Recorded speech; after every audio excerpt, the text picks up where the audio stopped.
You open this door with the key of reason. Beyond it is another dimension. A dimension of truth. A dimension of freedom. A dimension of joy. You're moving into the land of both the ideal and the real, of the possible and the actual. You've just crossed over into the Capitalist Corner. Where reason meets reality, welcome to the Capitalist Corner. Welcome, everybody, to the Capitalist Corner. I'm your host, Michael Leibowitz, and as promised, we have an abundance of guests on here today. We have the great Rayce Jacobson. We have perhaps the first couple of objectivism, Robert and Amy Nasir. We have the wonderful Ian Gilmore. We have Charles Essner, and I forgot to remove Persephone, but I'll do that right now. All right. So I sent you guys, first of all, welcome everybody to the program. Thank you. I'm afraid we may not have any super chats or super stickers or anything else or comments in the chat because you guys are all here.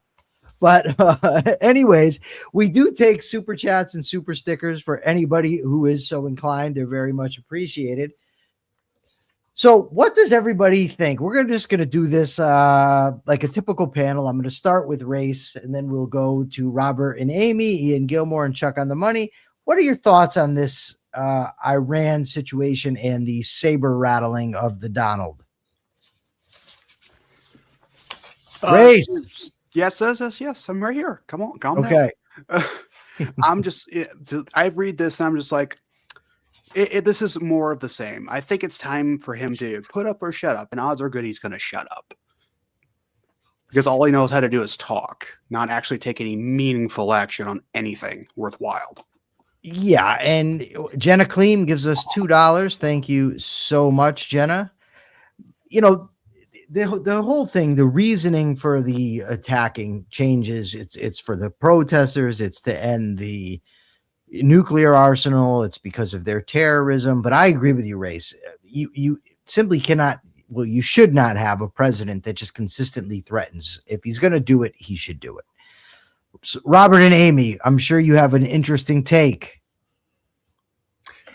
Well, first thing I want to know is, should we be involved in Iran at all? Did the president give any justification? Is it the nuclear issue that he said he cleaned up before, that he resolved that whole issue, problem solved hugely like no other president ever has before? Or is it humanitarian? And if it's humanitarian, is he willing to commit to sending whatever we've got to send to get those people freed up from their tyrannical government, but without American soldiers' lives, because we are not altruists? Well, he's not explicit enough to say any of that. He's not going to be, he's proud of being non-ideological. So my opinion is it's going to be a disaster unless it's Taco Friday. Is today Taco Friday? Comes out. Trump, always chickens out. He has so far. We'll see what happens. I have hopes for Iranian people and freedom, but I have no hopes for Trump handling this well.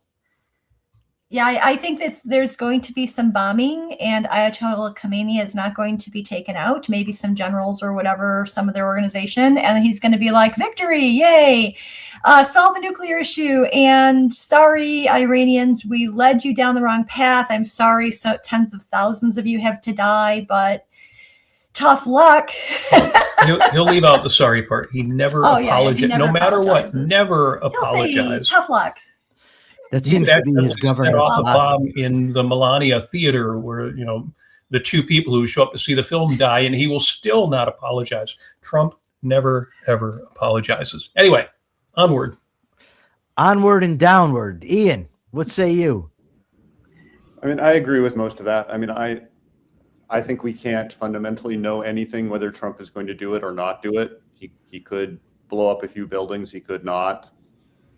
Maybe he'll kidnap the head of the government there and prosecute them for something. It's impossible to know, but I doubt it will push things in a much better direction, because it's just random and it's not thought out, and he's not following proper processes. Yeah. Well, you mentioned proper processes. And, you know, it's been argued that in some cases they don't have time to go to Congress to get approval, which I think is BS anyway. The Constitution requires it. I really don't care about your stupid timelines. But in this case, he's warning. Everybody knows what's going on. There's zero reason that we can't go to Congress, or he can't go to Congress. I can't go to Congress myself, but you know. Charles, what do you want to be called? Just to jump in on that comment really quick. I mean, that's because Trump has to be the decider in everything, right? He can't be seen as to collaborating with anybody or doing anything with anybody else. So there's no way he goes to Congress on any of this stuff. Yeah, I agree. Chuck, what do you want to be called? Chuck or Charles? Either one works. Charles works. Let's just stick with that.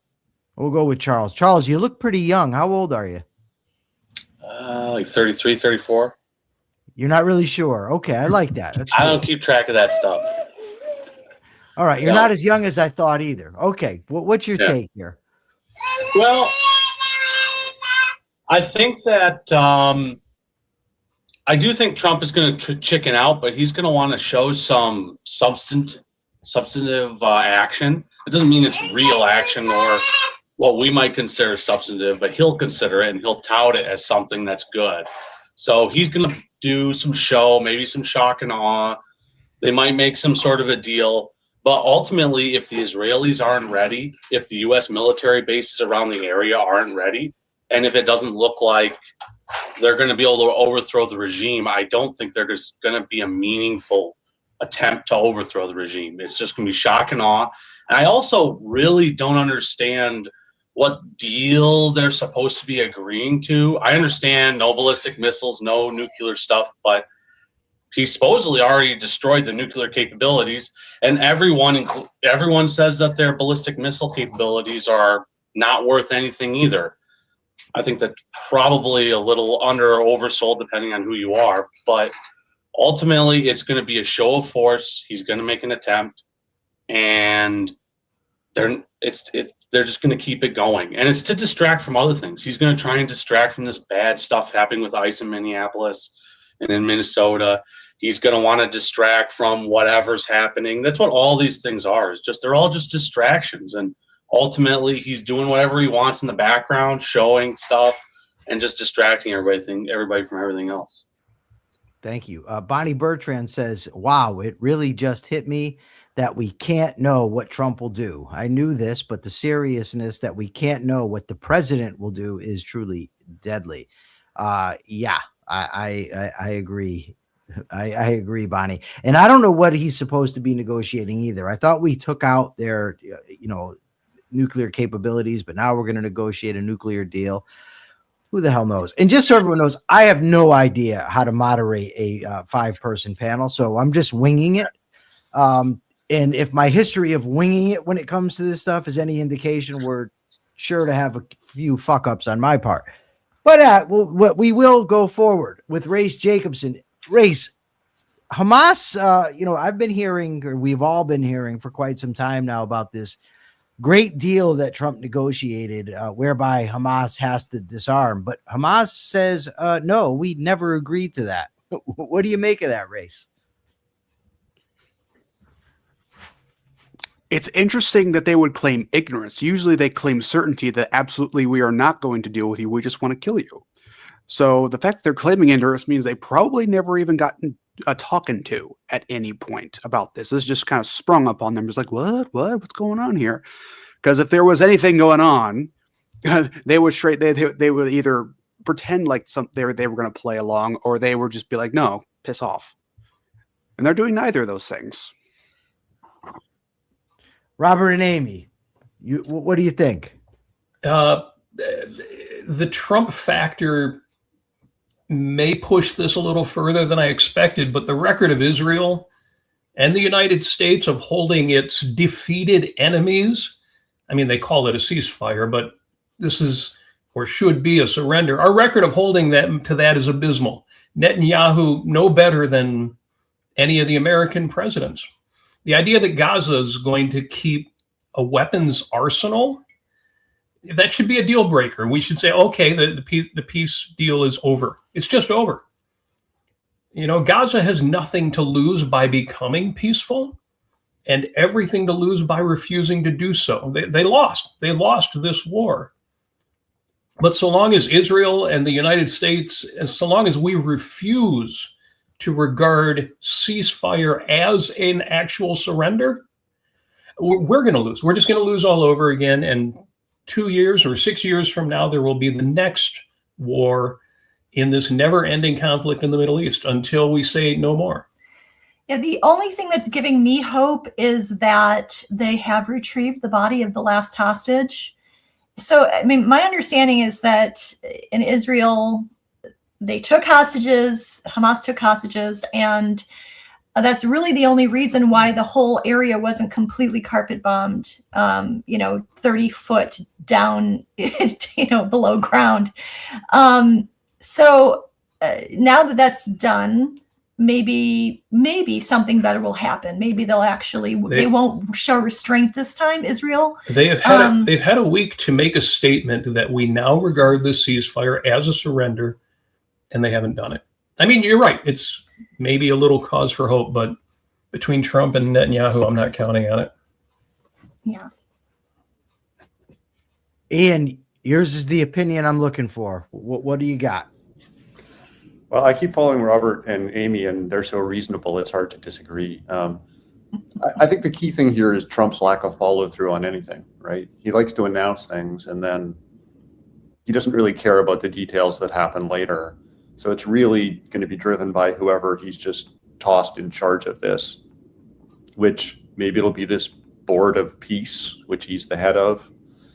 But yeah, I think Robert and Amy have it right that Hamas will just continue to bumble along until they have figured out a way to sneak in another attack, and then Israel will have to retaliate, and then we're just back to where we were, 4 years ago or something like that. I think it just continues to muddle along until somehow Hamas is out of power and the Palestinian people change their mind about what they want to do. Yeah. Robert, I think it was you that said that Hamas has lost this war, and that they should be notified of that, But I don't know that they have lost. They haven't surrendered.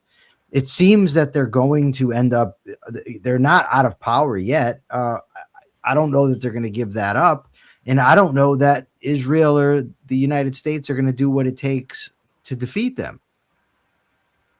Yeah, they are a bunch. It's like the old guerrilla war, jungle war, and that's where we're at now. And we refuse to do what's necessary to say we've won, but we have. They have nothing. They cannot.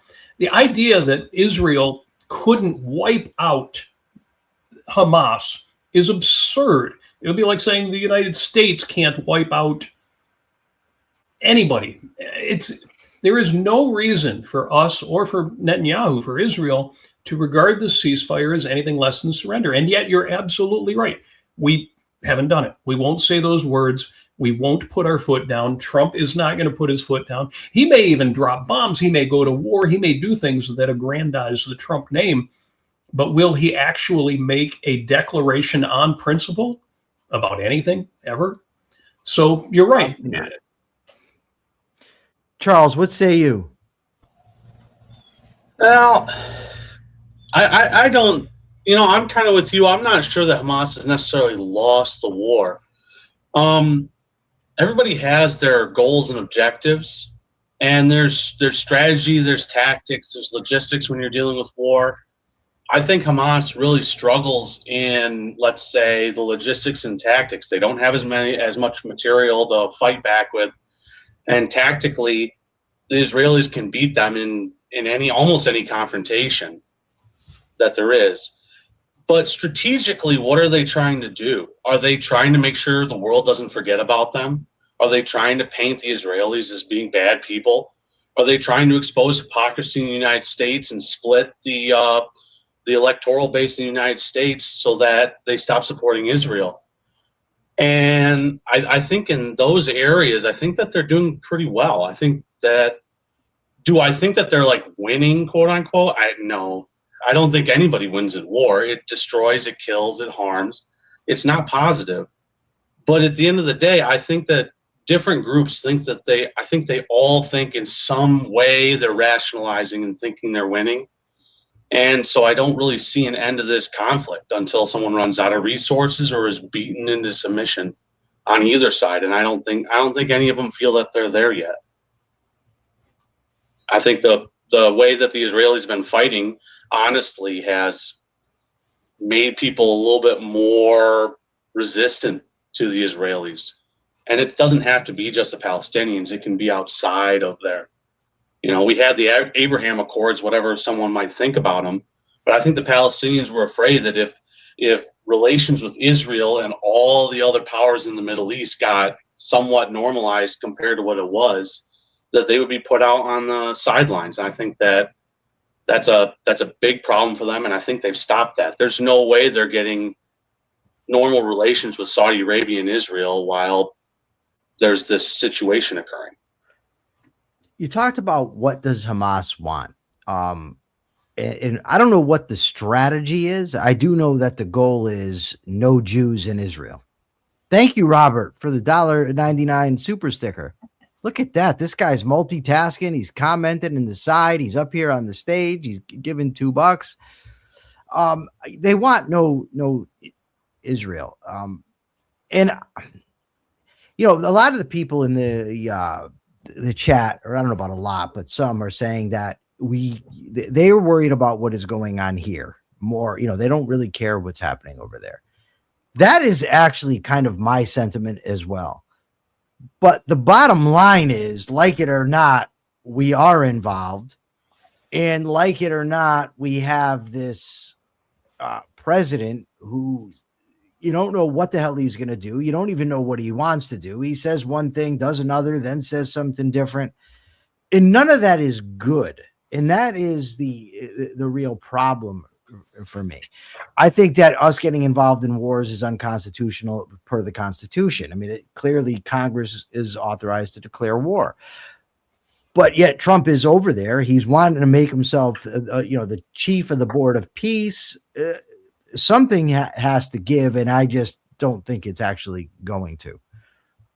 Anybody else want to give a last comment on this before we go to Trump's lawsuit? Yeah, real quick. Hamas wants moral justification. As Islamists, they believe really that the only thing that matters is the eyes of Allah and how Allah views them and what they're going to get in heaven.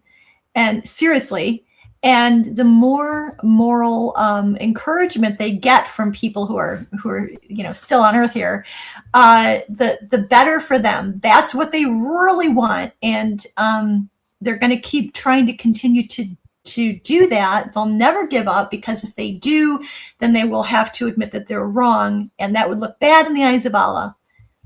That's my 2 cents on that. Anybody else? All right. Oh, look at this. Oh, my goodness. Rock Chartrand comes through with the $10 from California. He says, overall, have Trump's actions helped or hurt the Iranian regime? It looks less like pressure and more like protection. Pushing negotiations and restraining Israel last summer didn't weaken the regime. Wow. I don't know. I'm inclined to think you're right, Rock, but it's so chaotic. It's hard to know what the hell is going on, because I don't even know what the goal is in regards to the regime. And I'm not all that confident, to be perfectly honest, that even would they get rid of the regime entirely, what's next? I don't know that then we're going to suddenly have this Western style liberal democracy over there.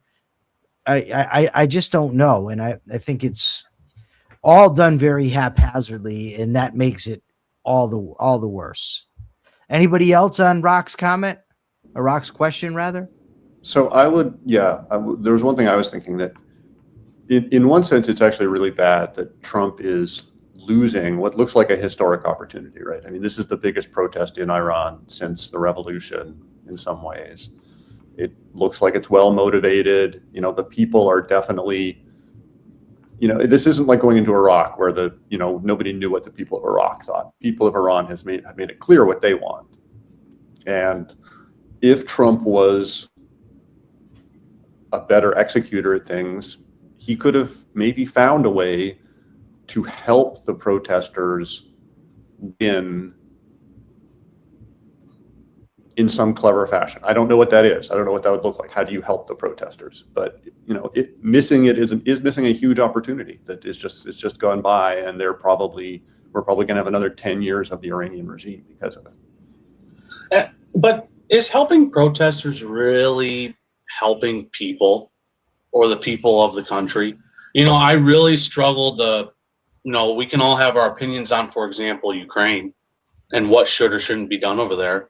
But I really struggle to see how any supposed help that was given to the Ukrainian people when they were protesting in the Maidan before, I believe, before Zelensky was even president, when, Russia lost control of the government over there. I really struggled to see how that's actually brought anything positive to the people of Ukraine. I just see it as more destruction and more harm and more death. And I really struggle to know how we would even know if we're going to help, or the U.S. would help. I don't understand how we will know, and should we even be doing that? I kind of haven't seen anything positive my whole life, basically, from when I've been paying attention since, basically 2001. I really haven't seen positive effects of U.S. intervention, and so I really struggle to know if we're really going to help people or not. So, I have to disagree with that a little bit in two ways. One, I don't think we did really anything in the Maidan revolution. That was all the Ukrainians, and the reporting on that, on the right is just completely bogus about how we interfered. But even given that, the outcome was very positive. Ukraine from that time until today is ruled by a much better government that was making positive changes instead of being ruled by Putin's Russia. It led to a war, but that's Putin's fault. That's not the protesters' fault. Oh no, yeah, that's definitely Putin's fault. I think we're analyzing it a little bit differently.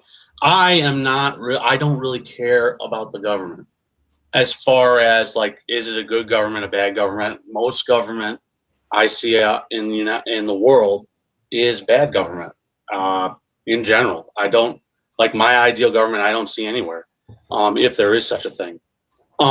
So I'm more worried about the people, and I understand what Putin did and is doing is wrong, and I totally am against it. And I think if the people want to resist him, go for it, do it. I just struggle to see how any assistance that we have provided has led to a positive for people in general in that country. And I will take that also to Gaza and Hamas and Iran, where we're providing tons of aid to Gaza to supposedly help the people, and then it gets utilized to supposedly make bombs and attack Israel. And so people in Israel get harmed, and ultimately more harm comes to people in Gaza, to Palestinians. It doesn't help them. In Iran, it seems like we try to instigate things since the 50s, but I don't know the history that well, but it seems like every time we instigate or we try and assist a side, just ask the Kurds. We've assisted the Kurds. In the 80s, we were funding both sides of the Iraq-Iran war to fight each other. I just think that our supposed assistance and aid it's harming people's lives. It's not toppling bad governments, and it's not supporting good government. Yes. So we $5 from Rock. Thank you, Rock. He says, I don't know what will happen if the regime falls, but based on what I hear many of them say, the Iranian people could be America's greatest ally. I don't know. And this is part of the problem. I remember, I think it was 2003, there was an article in the Weekly Standard, and they're going into the war in Iraq, and they said, don't fear the Shia. The Shia could be our greatest ally. They know what it's like to be oppressed. They've been oppressed by Saddam all these years. And, they were made this very strong argument. Not long after that, I can't remember what the name of the group was, but Muqtada al-Sadr's group. We're saying, get the fuck out. We're basically going to war with us. And I hear that Iran's more modern, and I really, I don't have reason to doubt that. I'm with Charles that the predictions that are made in relation to these things, in economics, they talk about economics being the study of the unintended consequences of human action. And it just seems like there's so many unintended consequences. And then when you throw in Trump into this whole thing, like, I have no clue. Like, I don't trust this guy to do much of anything, to be perfectly honest. Yeah, I mean, that's the biggest counter argument to me, is that who knows how Trump would manage this afterwards, right? It's most likely going to be a disaster because of that. And that's the inherent problem. All right. Go ahead, Amy. Real quick, Michael. Thank you. So, I mean, I like Charles's point with regard to trying to liberate Iraq or Afghanistan, especially Afghanistan. The Taliban's always going to come over and take over again. Iran is a little different because, and I don't know, this is the thing, is I don't know how many people are left in that country who are secular and who are atheist. I follow a lot of Iranian atheist podcasts. So it's a little bit different. I would say that the only chance that Iran has to become a secular government is if they can somehow get rid of the military who is loyal to Khomeini, or try to win them over. I don't know. I'm not an expert on this, but it's a little bit different than Afghanistan, for instance. I think the real problem is that Michael is not really thinking about the size of his genitals. That's really the problem here. Because in the chat, Ian is saying, we're far too civilized in the usual Mark Michael dynamic. And we haven't even talked about that. Well, I think we've learned a lesson from that as to who is the one obsessed with the genital size of the various people, because it didn't come up at all when Mark's not here. That's some pretty damn good evidence there. Yeah, it's irrefutable. I mean, that's it. That's not just evidence. That's QED. I hate to be part of the group that broke Mark's balls or did anything with Mark's balls, but you may be right there. The evidence may be in. Yes, the evidence is surely in. So speaking of Trump, I guess I don't even remember. There's so much that happens with this guy. I can't even keep track, but evidently there was a leak of his tax returns from the IRS during his first term. Right. And now he's suing for $10 billion. $10 billion. And I guess that in this case, because I don't know exactly how it works, but it seems that he's the one that actually gets to decide that the lawsuit is then settled as well. So he's ordering his government to settle the lawsuit that he's brought against it. And, I mean, that's not, the government doesn't have any money that it doesn't take from us or print, which then, of course, harms us anyway. His biggest ass kisser, Gunther Eagleman, or I mean, I shouldn't say the biggest. There's kind of a tie at the top for the role of biggest Trump ass kisser. But somebody actually said, this money comes from us. And this guy said, well, that's the dumbest comment of the day or some such thing. Really? And I asked, well, where does he think the money comes from? Does he think the U.S. government has its own money that it earns somehow? I don't know. But this is just more evidence that dickhead Donald doesn't give a damn about the average person. Who went first last time? I think it's on Robert and Amy first. You were doing me first, then Robert and Amy, and then okay. So it's Robert and Amy to go first then. It just reminds me when Barack Obama was in office, and I have a whole folder of Amy and I protesting everything Barack Obama did, from waking up in the morning to going to bed at night. No. See, I don't believe that. Rallies. Because people will say, why are you picking on Trump? You didn't pick on Obama. We have video evidence. That could be AI generated, because I'm assured that none of the people who criticized Trump ever criticized Obama. So I actually have to check my own memory, because I remember arguing with people about Obama all the time. Yeah. But obviously this is a false memory that's been generated by my leftist brain. Yeah, well, we practically gave Trump the velvet glove treatment compared to what we did to Obama. And we had in downtown Detroit, we're broadcasting from Motown here, there was during one of the rallies where Obama was going to cut extra welfare checks to people, and they were interviewing potential recipients. And there was this one older gal, and one of the reporters in a gotcha moment says to her, Trump, Obama's going to give you this money. I'm thinking Trump because COVID. Oh yeah, it was Trump who actually sent out checks. But they asked this woman, what are you down here for? And she said, well, I'm here to get my Obama money. Yeah, I don't mean to parody the voice. You guessed the ethnic groups involved in how our white supremacist friends made hay out of this. But they said to this poor, unfortunate soul, well, where is Obama going to get the money from? And this woman who ended up getting quoted on every right-wing radio show out there said, I don't know, from his stash. And we would joke about Obama's stash and Obama's stash and Obama's stash. And, well, where is the federal government going to give the $10 billion to dump into Trump? Trump's not a grifter. He's giving away his annual salary of $400,000 a year to charity. Of course he is, because $400,000 to Trump is nothing. At his level of grift, he's not looking for $400,000. He spits. He wipes his butt with $400,000. No, he wants the $10 billion that comes from, I don't know, where does it come from? His stash. From Trump's stash. Yeah, from your stash, from my stash. From every dollar that's currently in your wallet, which will then buy that much less because of that $10 billion that got printed out of nowhere and stuffed in Trump's back pocket. So my answer to this is cry me a river, Mr. President. I'm so sorry that your tax returns were released like every other president in history had done. And stop trying to find new ways to shovel more federal dollars, meaning my dollars, into your own pocket. Thank you very much. Amy, what say you?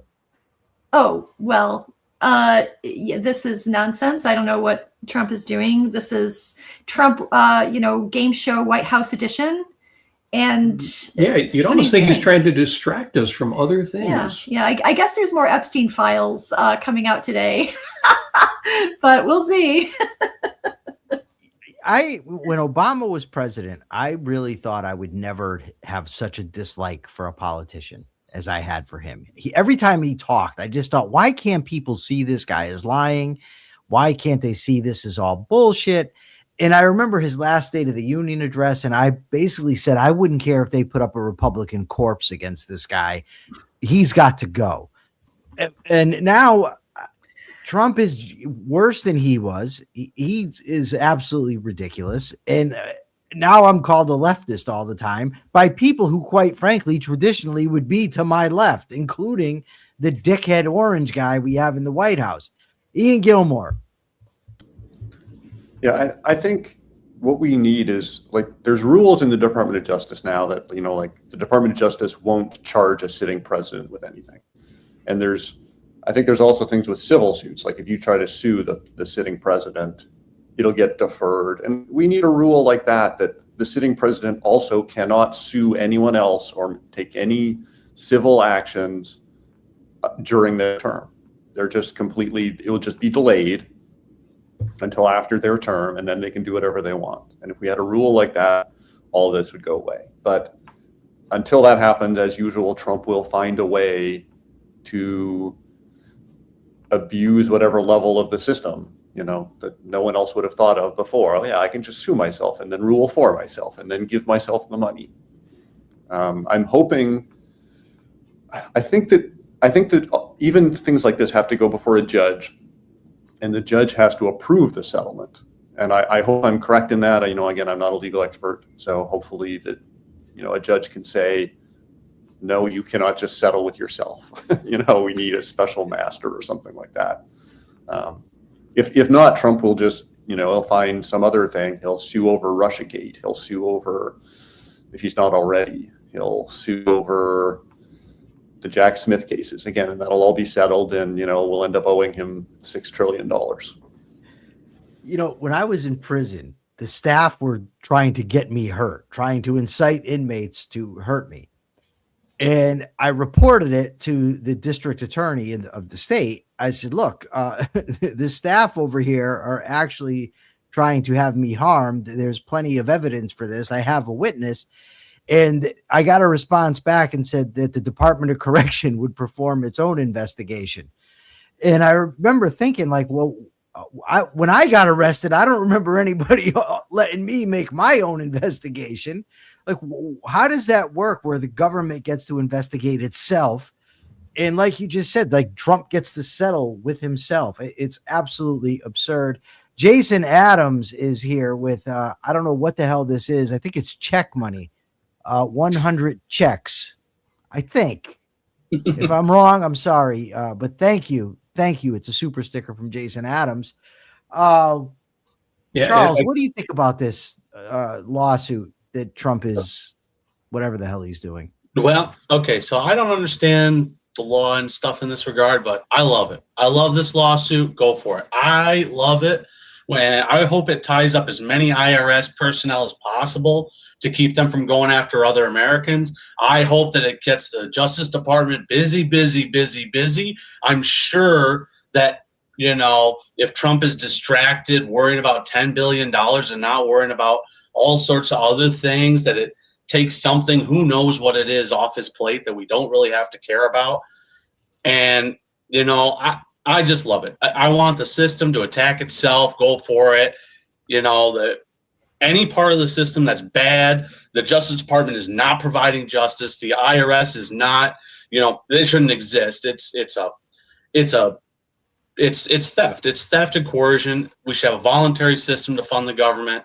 And ultimately, it doesn't matter how much money the IRS collects. It doesn't matter. Any of this stuff doesn't matter. All that matters is how much the government at the end of the day spends. The ultimate spend of the government is the ultimate tax that the entire population takes. And because we have a reserve currency, the world eats a lot of that too. So ultimately, go for it. Fight each other, fight yourself, go for it. I don't care. I don't want him to get $10 billion. So, and I don't think he will. But at the end of the day, let them eat themselves. Yeah, I think that's a very rosy way to look at this, Charles. I don't think that this is going to shut the government. It's not going to interfere with anything else they're doing. There's not going to be IRS agents that are just assigned to deal with this, and it's going to take away from what they're going to do to other people. All it can possibly do is further bastardize justice and put money in this orange asshole's pocket. That's all I can see happening. Well said. If I could, real quick, because there was a super chat before. You Jason can. And Jason, incidentally, is contributing Czech Coronas, but you never know with Jason. He's a globetrotter. You never know what country he's in. You never know what he's going to contribute. But Jenna, before him, said, I'm sure there is a witty comment I can make about Robert and Amy turning left. Well, what I would say to that is, there's an old joke about, two wrongs don't make a right, but three rights make a left. And we've got scattershot crazies on the right. And yeah, you take any three crazy opinions of our MAGA friends and yeah, they end up turning left. They end up turning statist. They want more control, not left. So thank you for that, Jenna. And yeah, I can absolutely make a witty comment about us turning left. I would rather be on the left. I missed, what I missed? When Barack Obama got elected, here, at least here in Motown, we started seeing billboards on the side of the freeway, picture of George W. Bush, and it said, all the words were, miss me yet? And I'm now at the point where I could almost see a billboard of Barack Obama saying miss me yet, and I would say yes. So call me. Clinton? Can we miss Clinton? Right. Yeah, Clinton. Yeah, bring back him. He's still alive, isn't he? Well, Bill Clinton was the last one to balance the budget. And we all know it was the 94 Congress that actually balanced the budget.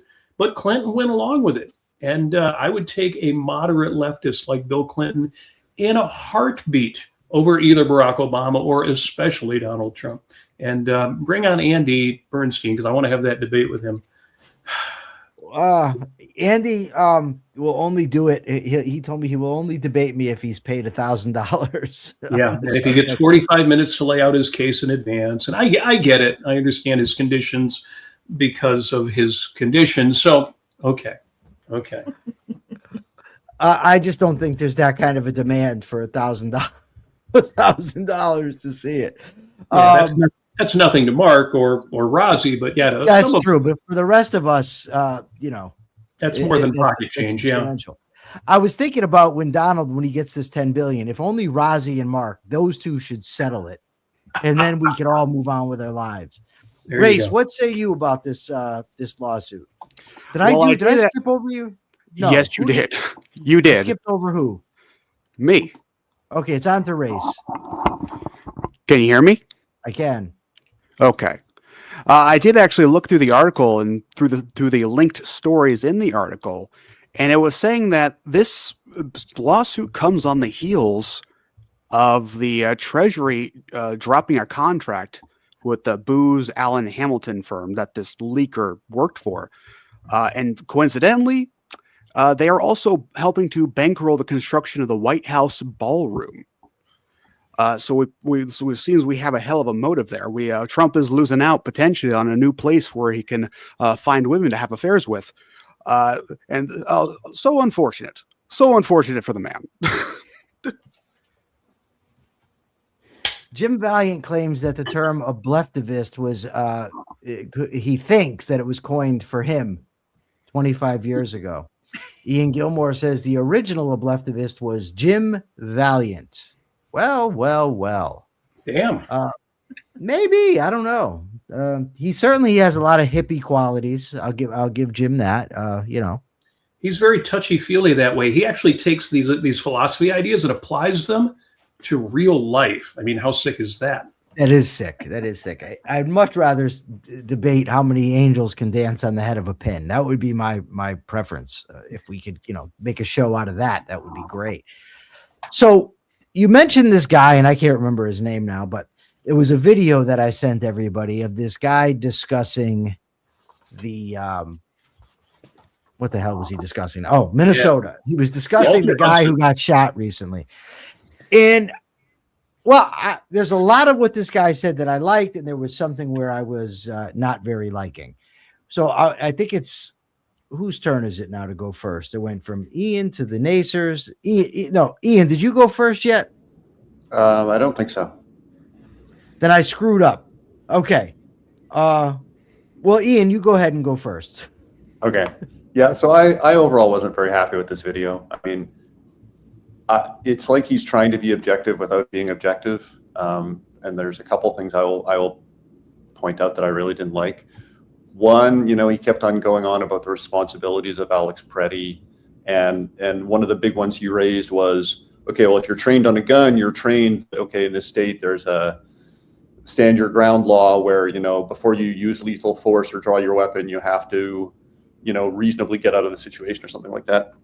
But the problem here is that Alex Preddy never drew his weapon. He never tried to use force. So it's completely irrelevant at that point. And in fact, it's relevant for the other side, which he never analyzes the actions of these agents. And were they acting in a proper context? Were they doing what they should be doing?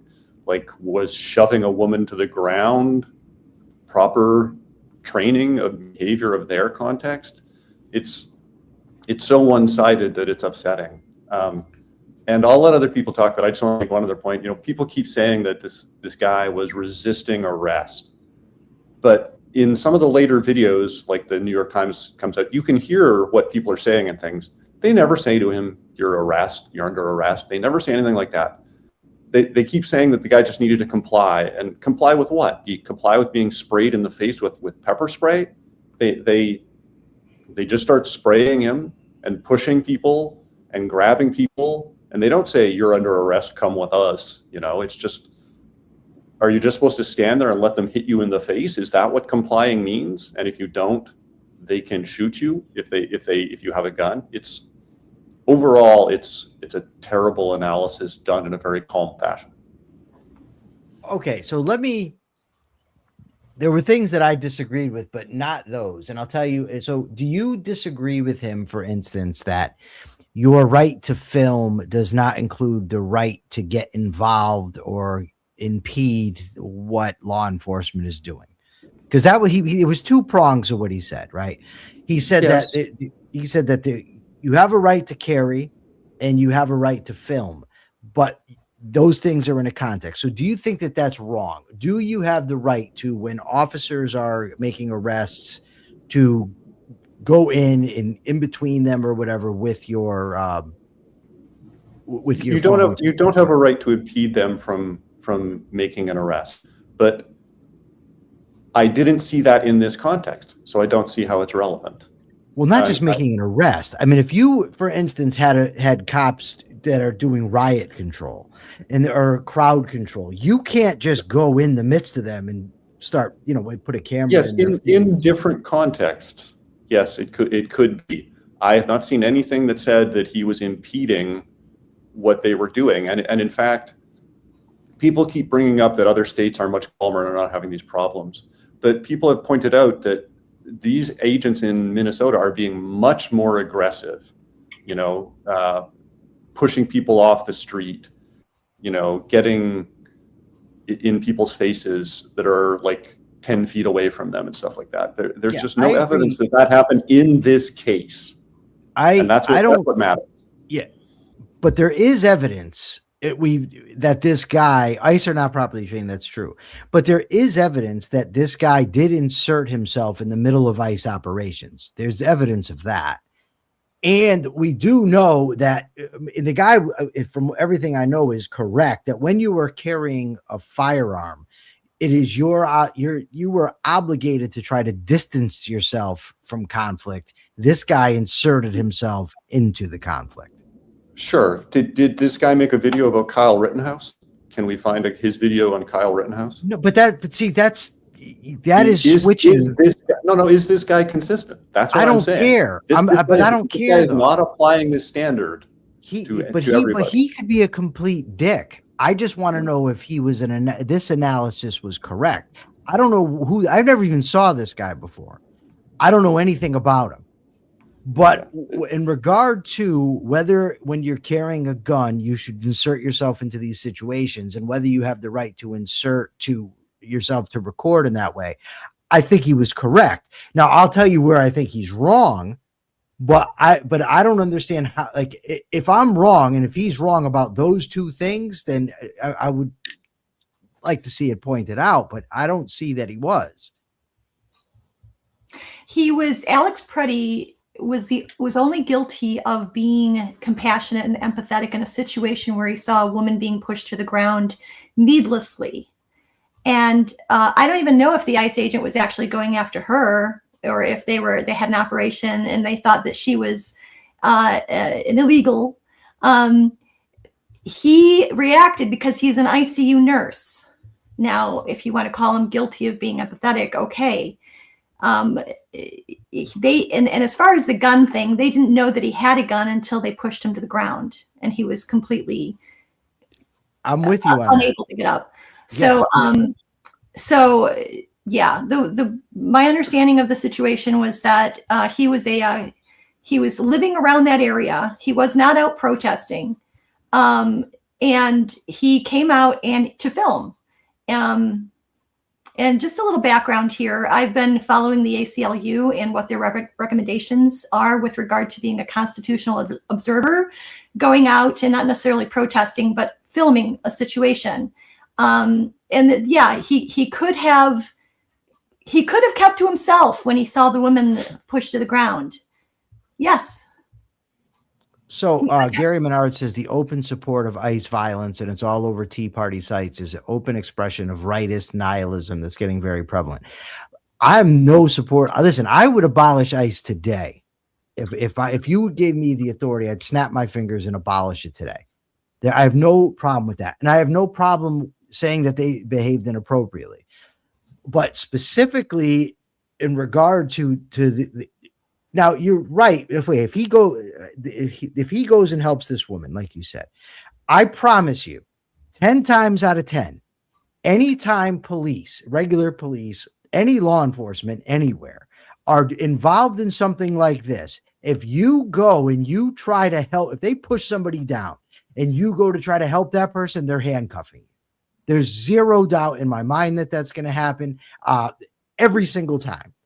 So in that regard, and by the way, I'm going to get to where I think the guy was wrong. I mean, where this guy in his analysis was wrong.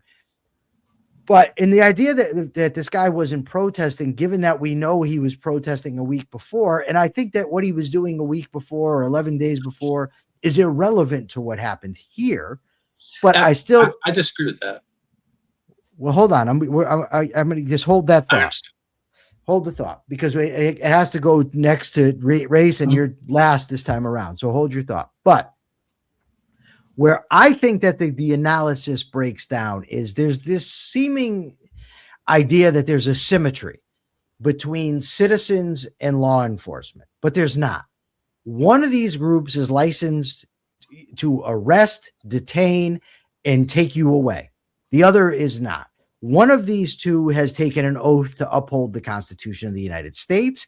They have ethics codes that they stick to. They're supposed to be trained.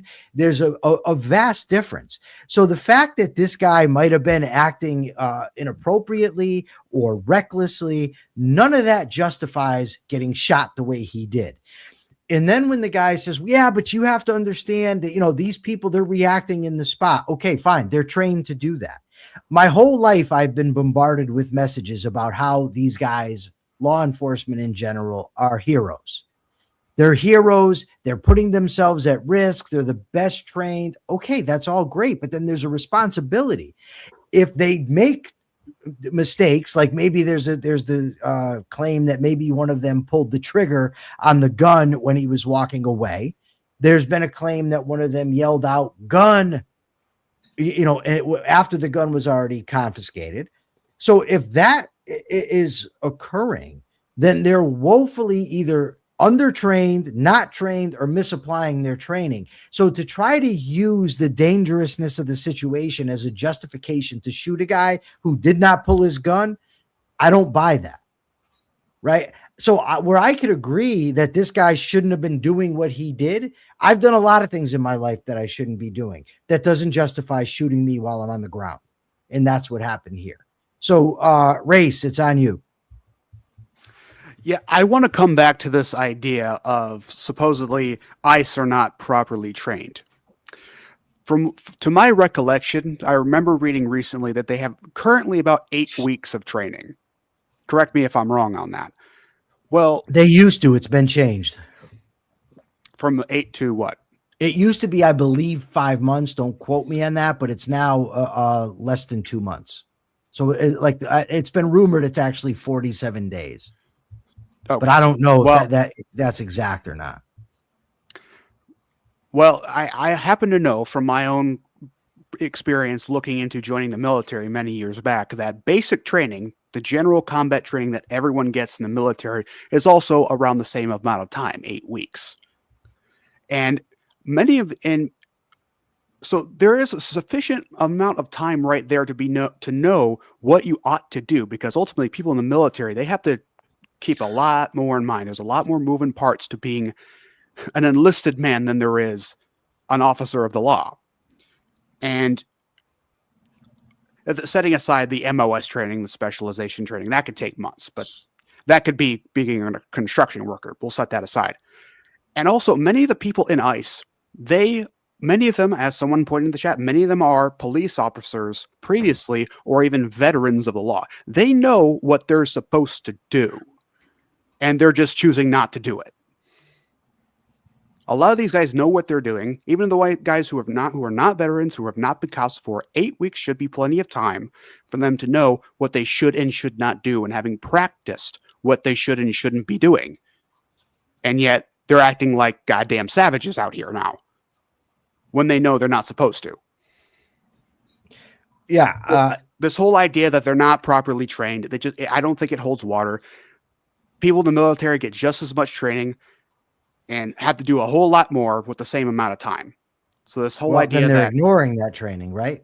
they're ignoring it because they're just, some of these guys just don't care. I don't want to universalize what ICE agents are doing. I'm sure that there are still ICE agents out there that are, being respectable, just like how not all cops are interchangeable with Derek Chauvin.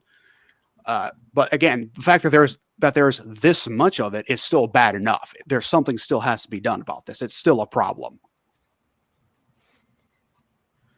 So for Ian, according to chat here, and I don't have time to look up any others, it says that there was a protest that day. It wasn't a scheduled march protest, but it was the language it uses is protest activity that was going on. That the people were protesting, but it was not a planned sort of, everybody get out with your signs at a given time. Robert and Amy, go ahead. Real quick, my understanding from Alex Pretty's family that I read about was that he lived in the neighborhood. He wasn't going out to protest. He just heard whistles, and this is what's going on in Minnesota, that people come around with whistles, and if ICE shows up, just to alert their neighbors that you might want to hide or however, and he came out because of that, and he decided to film. That's my understanding of the context. I lost complete track. It's on Robert now, right? I thought Chuck still wanted to go. Chuck is last in this round. Oh, okay. Well, I'll try to keep this real short then. The full context perspective that Walter Hudson is trying to present is all correct as far as it goes. Civil disobedience here has been to document and raise awareness of these actions, and to rise to the level of civil disobedience, which means getting in people's faces and blowing whistles. They're actually interfering with these law enforcement operations, and they're intentionally pushing boundaries, and they are even breaking the law in the name of fighting what they regard as an enormous injustice. And this means if you're going to do this, you think back to the 60s, think back to any valid civil disobedience, part of it is you got to take the knocks. You got to be willing to say, okay, I'm going to get arrested. I'm going to get fined. I may even get jailed for what I'm doing. And the fact that this includes risking injury or even death does not mean that those law enforcement officers who cross their own boundaries, who kill rather than fining or arresting or detaining, it means they are not absolved of the guilt when lethal force is used against these offenders. Hudson says, focusing on abstract rights while ignoring real-world behavior leads to bad conclusions and dangerous lessons. Well, he's the one giving the dangerous lesson here. That's all true, but it's true for both the protesters and law enforcement, and you were making this point, Michael. And it is the latter. It is law enforcement who must be held to established, objective, legal standards as much as, and really more so than, the protesters. They don't get to kill you, even if you walk up to one of them and slap them in the face. They can arrest you. They can detain you. They can put you in jail. They don't get to kill you for that. Precisely. That Robert is right, everybody. So just so everybody that's in here and in the chat knows, Robert Nasir is the one that's correct. Because he basically agrees with me, and that is the standard by which we're judging today, is if you agree with me, you are obviously right. And if you don't, well, you probably don't have a very good take. That's the law of the show. Robert, when I was incarcerated, and even after, people would say that when the correctional officers wouldn't be following their own rules, their own guidelines. Yeah, but you have to understand that it's stressful. It's this. And my answer was, I don't care. They've taken an oath. They're getting paid taxpayer dollars to do a job. I don't care what assholes the inmates are. They're supposed to be assholes. I mean, that when you take the job, you understand that you're supervising a bunch of schmucks. Right. And hey, hold the inmates to those rules. It's what they're trying to do. But then twice as much, you've got to hold the enforcers to their rules. Yes, absolutely. My boss and good friend, Tom Pentlow, retired police officer, used to arrest me when I was a kid, which was probably the first sign that maybe he'd be wrong when he comes in the chat. Maybe I should have known that then, I guess. But we have one more, Chuck. Charles, it's on you to give what you want, and then we got to wrap up because I actually didn't know. We've had so much fun. We've gone over time. Yeah, so as far as the video goes, I don't have a ton to disagree with the guy. What we'll say about it is that Robert's right that when you put yourself in certain situations, there are going to be consequences, whether it's just or not just. There's going to be consequences. I think that a lot of the issues that we're having is that this whole event happening in Minnesota, this is a show. It's being put on as a show. Kristi Noem is not an operator. She is not, like, Tom Holman's moving in there. That guy is much more dangerous than Kristi Noem. Kristi Noem runs around, yaps, and lets people out of control. And yes, dangerous events and deaths occur. But it's obvious, it's in your face, it's all over the place. Tom Holman is going to go in there, and just like he did with Eric Adams, he's going to sit with their administration. He's going to outline certain things that he expects, and he's going to hold them to that. And then he's going to disappear off the map again like he did. He comes, he asserts himself after somebody like Kristi Noem has come in and made a mess, or Trump has come in and made a mess, and then he executes. He's an operator. He operates ICE. He doesn't care. I believe he's worked for basically every administration that he can get in the door in to work for ICE and deport people. He's been doing this forever. It's his passion. It's his career. Kristi Noem is just trying to look pretty and get headlines. And unfortunately, some of these headlines are bad headlines with this guy dying. And where I kind of disagree with why the event that occurred the other week matters, it doesn't matter in regards to the guy who died, Mr. Petty. I wonder is, with the kind of the culture that they were encouraging of ICE in Minnesota, was this guy identified in that previous altercation?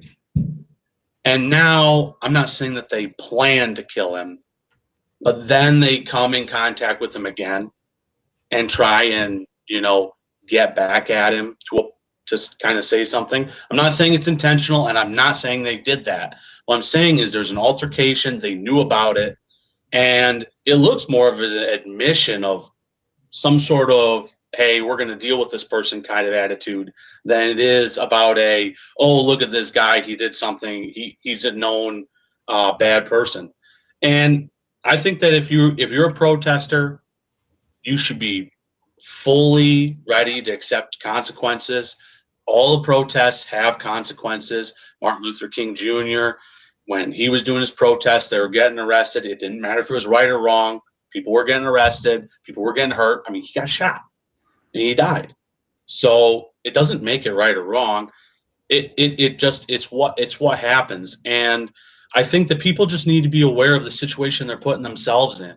And I think a lot of the protesters in Minnesota are aware of the situation they're putting themselves in. And both sides of this, if you want to say both sides, I think the administration with Kristi Noem, Trump, Lewandowski, I think is the other guy's name, they're putting on a show of force, a shock and awe in Minnesota. And the protesters are putting on a show of resistance. And I think both sides, I don't think any particular person wants someone to die, but they want events to occur. They want things to happen so that they can paint their side or their perceived side in the best light they can to get the more power.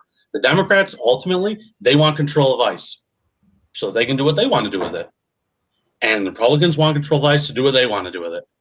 It's not about not about resisting and all this. It's about power. They all want power. So I just when I said that his actions from the week before were irrelevant, what I meant was they're irrelevant to whether this shooting was justified. Right. If you can't bring that in and say, well, look how this guy behaves, therefore he obviously deserved to get shot on this day. All right, but we've gone 5 minutes over time. Everybody advertise, starting with Rayce, then Robert and Amy, then Ian, then Charles. Rayce, advertise. What do you got? Well, I have been doing a YouTube channel called Novel Virtue with Rayce Jacobson, where I talk about philosophy and storytelling. Currently, it's in hiatus, but there's still a lot of good videos there to check out. Awesome, Rayce. Robert and Amy. Go first. Everything we do is in our real name. So look up Robert Nasir on YouTube. You'll find our channel, including our Sunday show, 5 Minutes with Robert and Amy Nasir. It's conversational. It's philosophical. We take politics, which is 1/5 of philosophy, and we cram it into that tiny little 1/5, because what we really care about is using Ayn Rand's ideas to live our own best lives. Well said. All right. Ian, that's a tough act to follow. Go ahead. Oh, can I say something? Oh, go ahead, Amy. Yes. Yeah. All right. I just want to recommend, if you want to help the protesters in Minnesota, find an organization called Safe Haven. Basically, there are 70,000 people right now incarcerated by ICE and ICE facilities around the country. That is up 70% from last year. And what's happening is that people are being, whether they're protesters or not, being grabbed out of their cars, sent to ICE facilities. Their cell phones are being taken. They're usually beaten up, and they even take their coats from them. And Safe Haven comes in and picks people up, gives them coats, gives them cell phones, gives them what they need. This is happening today and every day in Minnesota. So please help if you can. Thanks, Amy. Okay, Ian, tough act to follow. Now it's even tougher. Go ahead. I don't have much to promote. I mean, if people want to connect with me, you can find me under my name on Facebook. You can find me as Original Me on Blue Sky. I don't post a ton, but feel free to connect if you want. All right, Charles, it's on you. Hey, follow me at Chuck on Money on all the platforms. It's Chuck on Money. I used to be Chuck Money. That's from my my nickname in college, because I worked. I wanted to make money. I was really go-getter. And then I was like, fiat money is fake. So that's where the un came from. And I didn't have as much money as I expected I would have. So yeah, you can follow me at Chuck on Money. Also, I'm the libertarian here, guys, if you couldn't have figured it out. I'm part of the Libertarian Party of Michigan, part of the Libertarian Party in general. I highly recommend you follow or join the Libertarian Party of Michigan. I don't think there's a capitalist party in Michigan at the moment. So I'm not trying to knock you guys. But I do think the Libertarian Party in Michigan is the best place for liberty in Michigan. I am a local guy, local, decentralized. I care about Michigan. I care about the United States, but that comes after Michigan. So Libertarian Party of Michigan, see me. If you follow us on X, the Libertarian Party of Michigan on X, you'll see we did just have a convention where I know resolutions don't really matter that much, but we officially did say that ICE needs to be disbanded. We've been saying the government needs to be disbanded forever. So, I mean, saying ICE needs to be disbanded really isn't the next step. And we're just pushing liberty. And also, speaking of Michigan and libertarians, the National Convention for the Libertarian Party is going to be in Grand Rapids, Michigan. You don't necessarily have to be a member to just come out and enjoy yourself, see people. There's a lot of objectivists. I'm just north of you guys. There's a lot of objectivists who become libertarians or vice versa, even though Rand might have had some opinions on that. But no, I don't think she had any thoughts. No. Yeah. All right, guys. Thank you, everybody. The capitalist thought for the day is be free, love capitalism, make money, even if it's fiat money. And the question is, what are you doing this weekend? Go to YouTube and answer the question. Everybody have a great weekend. We'll see you Monday. Until then, check your premises. Peace.